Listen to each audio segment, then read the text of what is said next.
भाई कुछ खाना पीना थोड़ा ठीक है। ਇਹਦਾ ਨਾ ਬੀਪੀ ਬਹੁਤ ਤੇਜ਼ ਹੋ ਜਾਂਦਾ ਤੇ ਇਹਦੀ ਵਜ੍ਹਾ ਤੋਂ ਇਹ ਕੰਬਦਾ ਹੈ, ਇਹਦੇ ਲੱਤਾਂ ਤੇ ਵਜ਼ਨ ਨਹੀਂ ਪੈਂਦਾ ਹੈ। ਹੁਣ ਵੀ ਦੇਖੋ ਖੜਿਆ ਨਹੀਂ ਹੋਇਆ ਜਾਂਦਾ।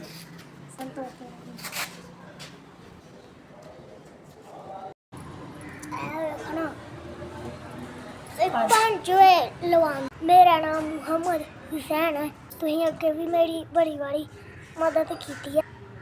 मेरा फस्तूला बनाया तो मैंने फ्रिज लैके दी है, बड़ी मशीन भी लैके दी, पक्खा भी लैके दिता। हाँ बीपी हफ्ता हो 2 हफ्ते हो गए बीपी तेज ही बड़ा होंदा।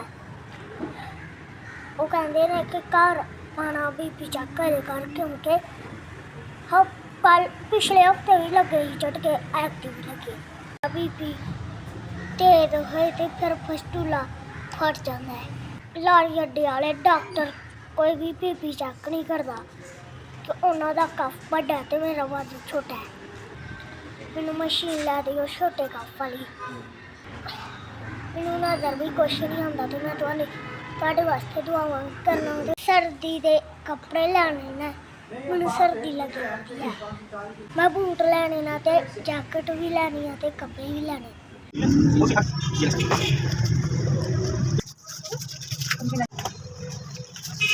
सर ये डार्क डिस्प्ले के साथ है, मोटर इसकी बड़ी है और ये डाटा केबल के साथ आप इसको लगाएं और डायरेक्ट पीसी पर भी चला सकते हैं, सेंटर भी चला सकते हैं।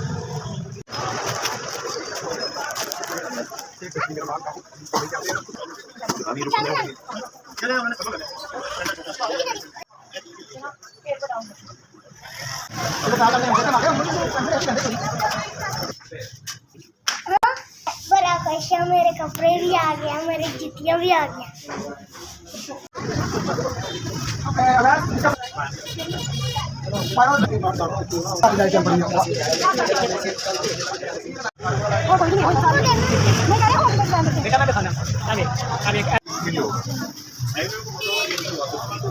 मैं पैंट कोट लै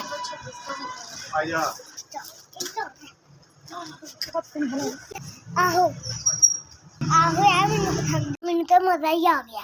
मेरे कपड़े भी आ गए, जुतियाँ भी आ गई, लैट वाले बूट भी आ गए, मेरी बीपी वाली मशीन भी आ गई। मेहरबानी, तुसीं मैनू इन्नियां चीज़ां लैके दित्तियां। कपड़े भी आए ना गरम गरम, टोपियां जलाबां भी आईयां 4 जोड़े। वो तो ज़्यादा देवे।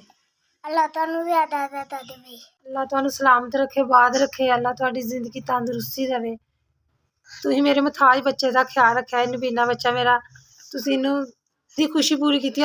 असीं दा बीपी इन्ना तेज़ हो जाता ही, असीं इन्ने परेशान ही। अगे एक फस्तूला बंद हो गया ही, हुण असीं उंज ही बहुत टेंशन लई है। तुसीं साडी मदद कीती है, तुसीं बच्चे वास्ते मशीन लै दित्ती है, तुहानू अल्लाह तंदुरुस्ती दे। सर्दियां दे कपड़े लै दित्ते ने अल्लाह तुहानू, जलाबां हर शै तुसीं लै के दित्ती।